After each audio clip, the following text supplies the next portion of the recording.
हम पढ़े लिखे अभी भी घूम रहे हैं ऐसे, देखो नहीं तो फिर हम यहाँ ना घूमते। मुझे अच्छे कदम भी हैं जो समाज से जुड़े हुए हैं, जैसे अभी हम देख के आए हैं शहीदों को देखते हुए वर्ल्ड वार मेमोरियल बना हुआ है। देश में इतनी बेरोजगारी है वो खत्म हो जाए, और जो इतनी महंगाई है। नरेंद्र मोदी के हिसाब से हमें कोई भी लाभ नहीं मिला है। और नमस्कार, मैं प्रेरित सिंह और आप देख रहे हैं HCN न्यूज। चुनाव की चलती इस गर्मा गर्मी में हम पहुंचे इंडिया गेट, ये देखने के लिए कि इस 5 साल में क्या प्रधानमंत्री नरेंद्र मोदी ने कुछ कदम अच्छे उठाए हैं, या लोगों को लगता है कि प्रधानमंत्री हमें अलग देखना चाहिए, हमें एक और नज़र से देखना। लोगों का नज़रिया देखने के लिए हम पहुंचे इंडिया गेट। तो आपका नाम क्या है?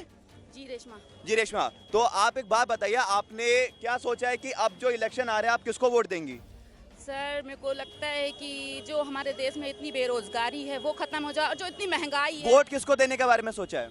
वो सोच रहे हैं कि राहुल ही आए।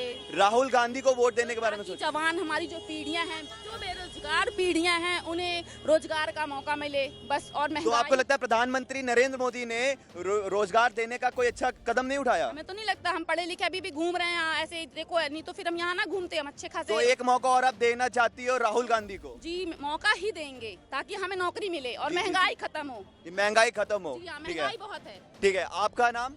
बलवंत सिंह बुल्लर। और जी, आप क्या किसके बारे में, किसको वोट देने के बारे में आपने सोचा है? वोट तो जिस दिन अपना डालने का टाइम आएगा जी, उस दिन अपने भगवान को याद अच्छा, करके ही डालेंगे हम। बिल्कुल बिल्कुल। तो आपको क्या लगता है ये 5 साल में प्रधानमंत्री ने ये GST या फिर ये नोटबंदी का जो काम किया है, किस हद तक ये नोटबंदी सही है? आप पहली बात तो बताइए, बिजनेसमैन है सर्विसमैन है? सर्विस में है जी। सर्विस में। तो आपको GST या फिर नोटबंदी से कुछ फायदा हुआ या नुकसान हुआ?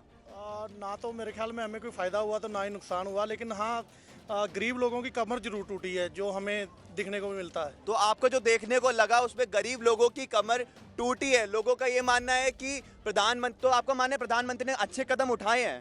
नहीं, कुछ अच्छे कदम भी हैं जो समाज से जुड़े हुए हैं, जैसे अभी हम देख के आए हैं शहीदों को देखते हुए वर्ल्ड वार मेमोरियल बना हुआ है। कुछ अच्छे भी हैं, लेकिन पांचों उंगली बराबर नहीं होती, हर किसी को हम खुशी नहीं कर सकते। पांचों उंगली बराबर नहीं होती, बिल्कुल सही बात। आपका नाम? अफरोज खान। तो आपने क्या सोचा है इस बार इलेक्शन में आप किसको वोट दोगी? राहुल गांधी। राहुल गांधी। आपका भी पूरा सपोर्ट, पूरा मतदान राहुल गांधी को। क्यों राहुल गांधी ही क्यों? बस सर इतने 5 सालों से हम देखते आए हैं कि नरेंद्र मोदी के हिसाब से हमें कोई भी लाभ नहीं मिला है। और जो गरीबी है वो, क्यों नोटबंदी से आपको फायदा नहीं लगता? जी नहीं, और गरीबों को भी और नुकसान ही होता गया है। क्यों, बहुत जगह देखा है कि नोटबंदी से फायदे भी हुए हैं। नहीं सर, ऐसा नहीं है। ठीक है, बिल्कुल सही। आपका नाम जान सकते हैं? अशफाक भाई। तो आपको, आपने क्या सोचा है इस बार वोट किसको देंगे आप? अब इस बार तो राहुल गांधी को ही देंगे। राहुल गांधी को ही वोट देंगे। राहुल गांधी का मतलब क्यों? आप लोग क्या सोचा है कि राहुल गांधी को वोट देने से क्या आप उम्मीद रखते हो राहुल गांधी से? राहुल गांधी से ये उम्मीद रखते हैं कि भाई कांग्रेस पार्टी अच्छी पार्टी है, और पहले से तो जब पहले कांग्रेस 10 साल राज कर रही थी तो आपको फायदा हुआ था? नहीं, फायदा तो हुआ था ना, गरीबों को, गरीब का सोचती थी। अभी कैसा है, राहुल गांधी ने गरीबों को अच्छा ये दिया था, गरीबों का फायदा भी है। उसके अंदर कैंसर की जो बीमारी है उसके वास्ते भी राहुल गांधी ने जी। किया था, तो उससे बहुत फायदा है।